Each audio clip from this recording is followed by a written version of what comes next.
काले कौवा के पीछे की कहानी कुछ भी हो, पर हम बच्चों को इस त्योहार का इंतजार रहता था।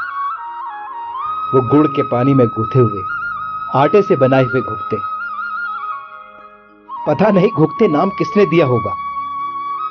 वैसे तो घुघता एक पहाड़ी पक्षी होता है, पर दोनों में कहीं से कहीं कोई समानता नहीं है। शायद पहले जमाने में घुघता दूर ब्याही लड़कियों के लिए त्योहार में उनके मायके से आने वालों को पैगाम देता था, इसीलिए इसका नाम घुघता रखा गया हो। घुघुती त्योहार के दिन खूब सारा गुड़ का आटा गूंथकर आमा ईजा लोग आंगन में बैठकर घुघते बनाना शुरू कर देते थे।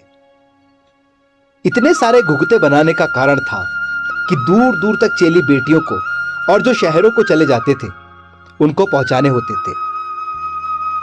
हम बच्चे भी आमा ईजा के आसपास बैठ जाते और डमरू, तलवार, ढाल, रस्सी बनाते और घुघते गिनते रहते।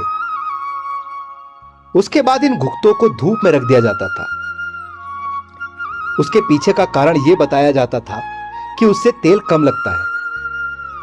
और गांव में तो घुघतों पर चुहल होती थी। सब कहते कि तुम्हार घुघत उड़ गई या यही छी। शाम को घुघतों को सरसों के तेल में तला जाता था। तब रिफाइंड का जमाना नहीं था। फिर आती थी माला बनाने की बारी, और उसके लिए भी कोई धागा नहीं होता था। ईजा आमा की धोती के किनारे फाड़कर, या भिमुल, एक प्रकार का पेड़ जिसकी पत्तियां गाय भैंस को खिलाने के काम आती है, उसकी डंडियों को महीनों तक भिगोकर उसकी रस्सी बनाई जाती और उसमें घुघतों को पिरोया जाता। किसी के वहां अगर नारंगी या माल्टे का पेड़ हो तो ये माल्टा और नारंगी माला की शान और बढ़ा देते। घर में सभी बच्चों के नाम की माला बनती थी, चाहे वो बाहर परदेश में ही क्यों ना हो। क्या खूबसूरत तस्वीर थी वो। माला की लंबाई को लेकर भी कंपटीशन होता था। घर के बच्चे अपनी अपनी माला छुपा कर रख देते ताकि कोई उसकी माला छोटी ना कर दे। सुबह होते ही आमा पूरी बड़ा घुघता एक हरे पत्ते में रखकर द्वार पर रख देती और हम बच्चे पूरी आवाज में चिल्लाना शुरू कर देते, काले कौवा काले घुघुती की माला खा ले, ले कौवा बड़ मैं कह दे, ले कौवा पूरी मैं कह दे।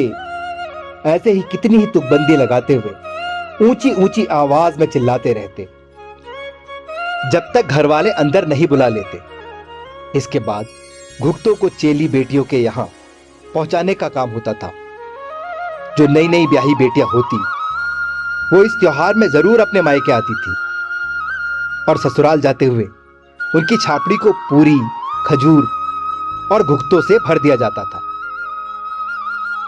शहर आने पर भी वो बासी घुघते जो ईजा आमा के प्यार से सराबोर और गांव की गंध लिए होते, जिसमें ना जाने कितना आशीर्वाद भरा होता, जिसके स्वाद के आगे ब्रांडेड बिस्कुट भी फीके पड़ जाएं, आज भी याद आते हैं।